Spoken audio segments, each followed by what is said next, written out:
Welcome to the next in our series of online lectures for U.S. History 1. Today we are going to shift our focus from the Americas to Europe. In short, we're going to start looking at what was European society like on the eve of contact with the native peoples of the Americas.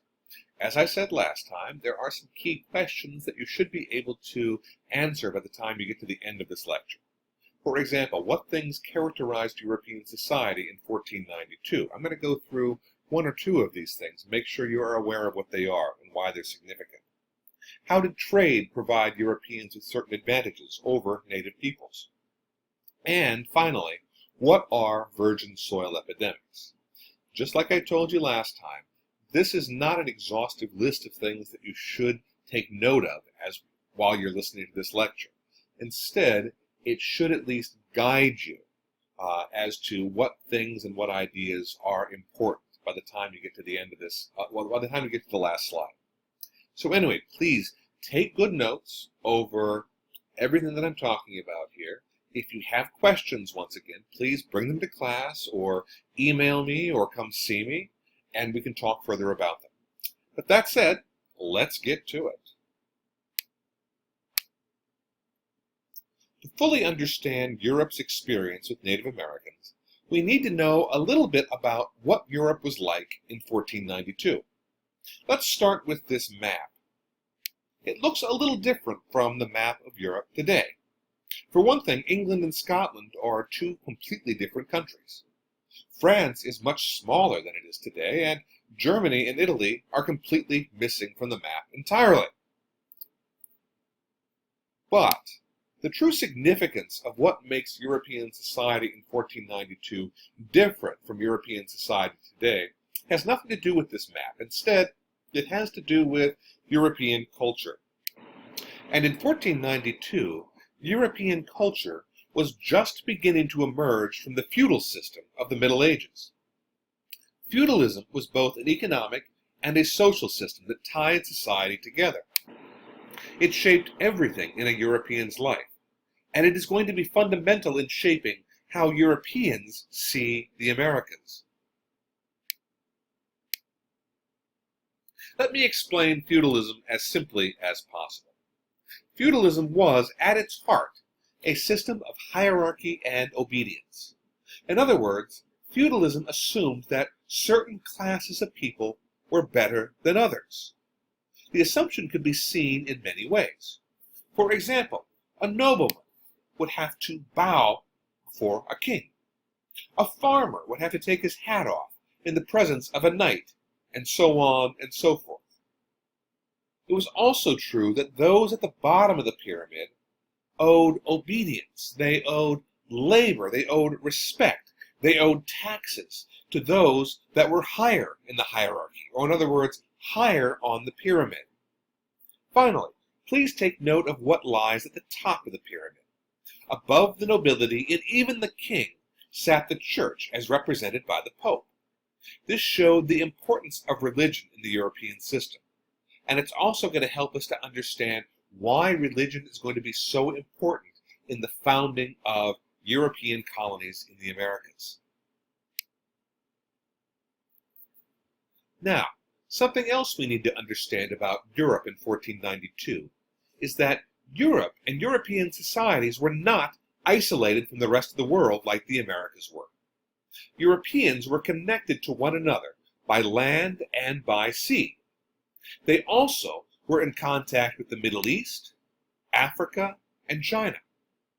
This trade, and I should say these connections were primarily through trade. This trade brought everything from metals to exotic spices and foods, to silk and to slaves, deep into the heart of Europe. Historian Jared Diamond, in his book Guns, Germs, and Steel, argues that these connections were fundamental to some of the advantages the Europeans are going to have over native peoples once they began to explore and colonize America. For example, gunpowder was invented in China. Yet because Europeans had trade relations with China, the secret of this powerful weapon eventually made its way to Europe. Europeans used this discovery. They used gunpowder to first build cannon, which were in use in European warfare by the 13th century. They later adapted gunpowder and gunpowder weapons to handheld weapons, like this gun, which was in use by the 14th century. But trade had other benefits as well.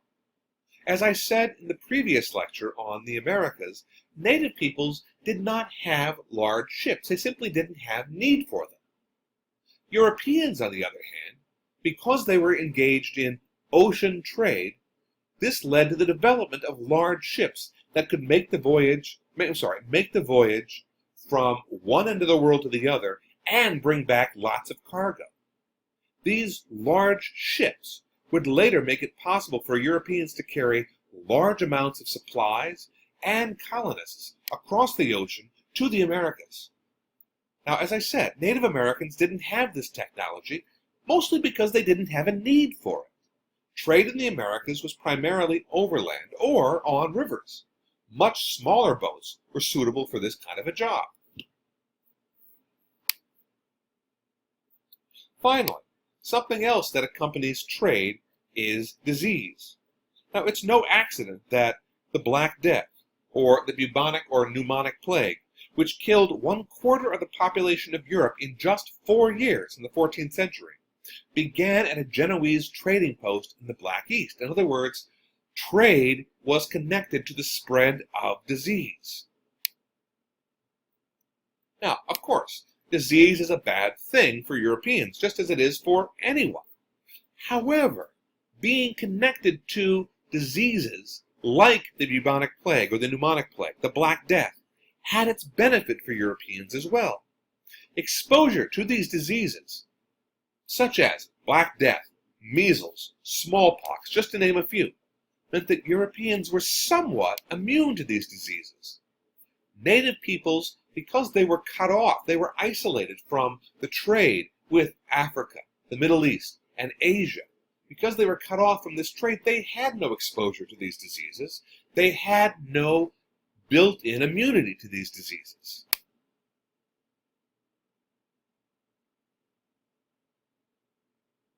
Historians have labeled the arrival of diseases like Black Death, smallpox, measles, influenza into the Americas as virgin soil epidemics. Virgin soil epidemics had a devastating impact on the native populations that they infiltrated. One epidemic could kill up to 90% of a population. In other words, they could kill 9 out of every 10 people in a community that had no built-in immunity to that disease. Moreover, for those who survived these diseases, virgin soil epidemics also had a huge impact on culture, because they would undermine religious beliefs. They undermined trade networks. They undermined the family relationships that tied these peoples together. So even for those who survived virgin soil epidemics, these diseases had a tremendous impact on native communities. In conclusion, Europe's feudal society would play a big role in shaping the encounters Europeans had with the native peoples in the Americas. The importance of the church, for example, meant that Europeans would work hard to convert native peoples to Christianity.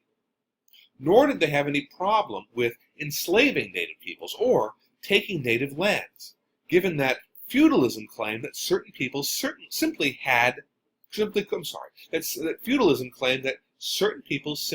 could claim authority over others. They could force other peoples to obey them.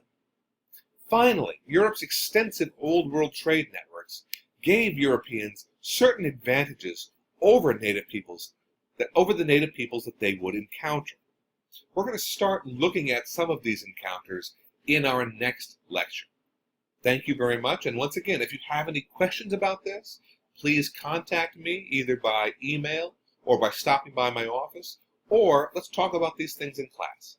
Thanks a lot.